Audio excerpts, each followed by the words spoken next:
സത്യത്തിൽ CPM-നൊരു അസുഖമുണ്ട്.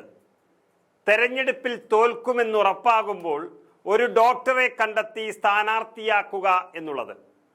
തൃക്കാക്കരയിൽ ഒരു സ്ഥാനാർത്ഥിക്ക് വേണ്ടി പ്രമുഖരുടെ പേര് മുതൽ സാധാരണക്കാരൻ്റെ പേര് വരെ പറഞ്ഞ് അവസാനം ലിസി ആശുപത്രിയിൽ വളരെയധികം തിരക്കുള്ള ഒരു ഹൃദ്രോഗ വിദഗ്ധനായിരുന്ന ജോ ജോസഫിനെ പിടിച്ചുകൊണ്ടുവന്ന് സ്ഥാനാർത്ഥിയാക്കി.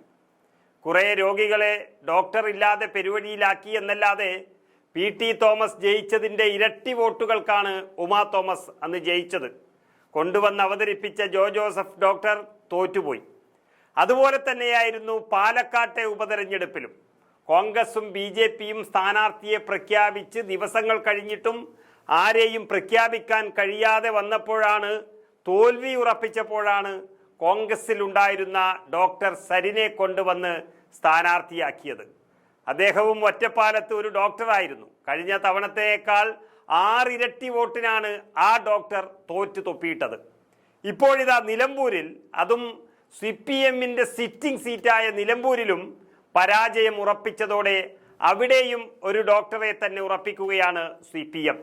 നിലമ്പൂർ ജില്ലാ ആശുപത്രി സൂപ്രണ്ട് ഡോക്ടർ ഷിനാസ് ബാബു ആണ് ഇപ്പോൾ ഏകദേശ പരിഗണനയിൽ ഉറപ്പായിട്ടുള്ളത്. ഷിനാസുമായി LDF ജില്ലാ നേതൃത്വം സംസാരിച്ചു കഴിഞ്ഞു. മത്സരിക്കുന്നതിൽ ഷിനാസിന് എതിർപ്പില്ല എന്നാണ് വിവരം. ജനകീയത കണക്കിലെടുത്താണ് ഡോക്ടർ ഷിനാസിനെ മത്സരിപ്പിക്കാനുള്ള നീക്കമെന്ന് CPM തന്നെ പറയുന്നുമുണ്ട്. ആദിവാസി മേഖലയിൽ ഉൾപ്പെടെ സാമൂഹിക പ്രവർത്തനത്തിൽ സജീവമാണ് ഡോക്ടർ ഷിനാസ് ബാബു.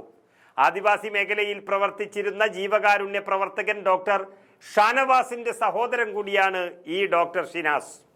സത്യത്തിൽ നിലമ്പൂരിൽ മത്സരിക്കാനും മത്സരിച്ച് ജയിക്കാനും പറ്റിയ ഒരു നേതാവും ഇന്ന് CPM-ൽ ഇല്ല എന്നതാണ് കാര്യം. അപ്പോൾ പൂർണ്ണമായും ഒരു പരീക്ഷണം എന്നുള്ള നിലയിലാണ് പാർട്ടി പ്രവർത്തകർക്ക് സ്വീകാര്യനായ ഒരു സ്വതന്ത്രനെ പരിഗണിക്കണമെന്ന നിലപാട് CPM-നുള്ളിൽ വന്നത്.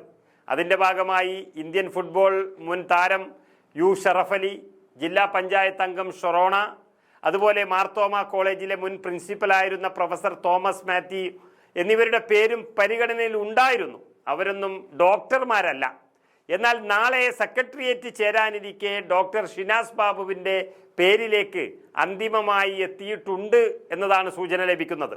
ഏതായാലും ഒരു കാര്യം ഉറപ്പാണ്, CPM-ന്റെ സംസ്ഥാന സെക്രട്ടേറിയറ്റ് അംഗമായ മുൻ MLA M സ്വരാജ് വരെ ആ മണ്ഡലത്തിൽ ഉൾപ്പെടുന്ന നേതാവാണ്. എന്നിട്ട് പോലും അവിടെ മത്സരിക്കാൻ ഞാനില്ല എന്ന് അദ്ദേഹം പറയണമെങ്കിൽ 100 അല്ല 150% തോൽവി ഉറപ്പിച്ചു CPM എന്നതാണ് യാഥാർത്ഥ്യം.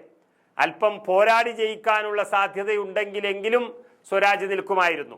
ഇത് ആദ്യം തന്നെ പരാജയം സമ്മതിച്ച ഒരു പാർട്ടി നടക്കുന്ന കാഴ്ചയാണ് നിലമ്പൂരിലും കണ്ടത്. ഏതായാലും ഉപതെരഞ്ഞെടുപ്പിൽ തോൽക്കുമെന്നുറപ്പിക്കുമ്പോൾ ഡോക്ടറെ കൊണ്ടുവരുന്നൊരു പരിപാടി അത് നിലമ്പൂരിലും ആവർത്തിക്കുന്നതോടെ പരാജയം ഉറപ്പിച്ചു എന്ന കൂട്ടക്കരച്ചിലാണ് LDF-ൽ കേൾക്കുന്നത്.